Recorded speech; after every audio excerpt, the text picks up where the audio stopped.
चलिए एक और बड़ी खबर की ओर रुख करेंगे। दरअसल राजधानी भोपाल में दुर्गा प्रतिमा विसर्जन को लेकर तैयारियां अब बृहद स्तर पर की गई हैं। विसर्जन के चलते ट्रैफिक में बदलाव भी किया गया। झांकियों की वजह से ये व्यवस्था बदली गई है। तो कल शाम 5 बजे तक डायवर्जन प्लान लागू रखेगा। राजधानी भोपाल में दुर्गा प्रतिमा विसर्जन के चलते ट्रैफिक में बदलाव किया गया। झांकियों की वजह से जो व्यवस्था है वो बदली गई है और कल शाम 5 बजे तक डायवर्जन प्लान लागू होगा। तो भोपाल में दुर्गा प्रतिमा विसर्जन को लेकर तैयारियां अब व्यापक स्तर पर की गई हैं, जहां विसर्जन के चलते ट्रैफिक में बदलाव होगा। झांकियों की वजह से व्यवस्था बदली गई है और कल शाम 5 बजे तक डायवर्जन प्लान लागू किया जाएगा।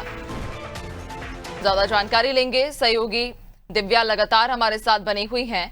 दिव्या, राजधानी भोपाल में दुर्गा प्रतिमा विसर्जन को लेकर कहा जा रहा है कि जो प्लान है वो तैयार किया गया है और ऐसे में चूंकि कहा जा रहा है कि जो ट्रैफिक व्यवस्था है विशेष तौर पर उसमें बदलाव आज किया जाएगा, तो क्या कुछ आज वो रूट्स रहने वाले हैं जो बंद रहेंगे या जो डाइवर्टेड रहेंगे?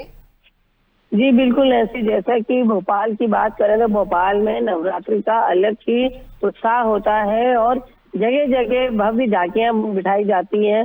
तकरीबन जो आंकड़ा अभी सामने आया है कि 4000 से ज्यादा झांकियां बिठाई गई थी। तो इतनी बड़ी संख्या में जो है मूर्तियों का विसर्जन होना है, तो इसके लिए जो प्रशासन है उसने डाइवर्जन प्लान बनाया है और पूरा यातायात व्यवस्था को परिवर्तित किया है। और ये जो यातायात में परिवर्तन है 2 अक्टूबर से 4 अक्टूबर तक 4 अक्टूबर की शाम के 5 बजे तक ये व्यवस्था लागू रहेगी।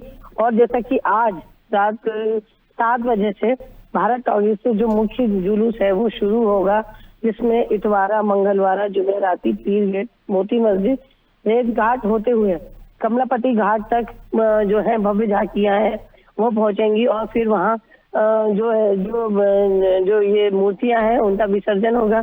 मैं यहाँ ये बताना चाहूंगी कि इस समय में भारी वाहनों का जो प्रवेश है उसे प्रतिबंधित कर दिया गया है।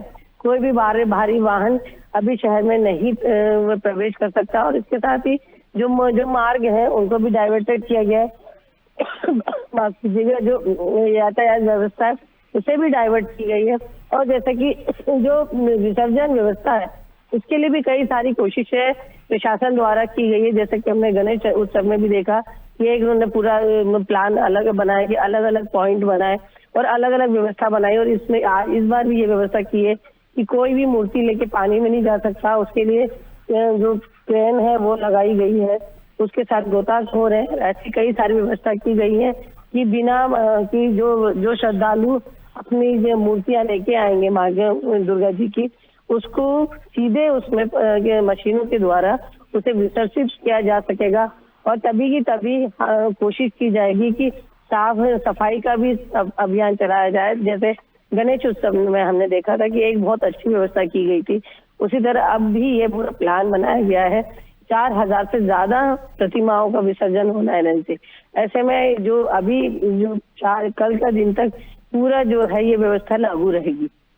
बिल्कुल, यानी कि इस दौरान चल समारोह भी चूंकि कई सारी जगह पर निकाले जाते हैं और चूंकि आखिरी दिन था कल दशहरा, और ऐसे में अब न सिर्फ राजधानी भोपाल की बल्कि कई अलग अलग शहरों की भी झांकियां राजधानी भोपाल में पहुंचेंगी चल समारोह में शामिल होने के लिए।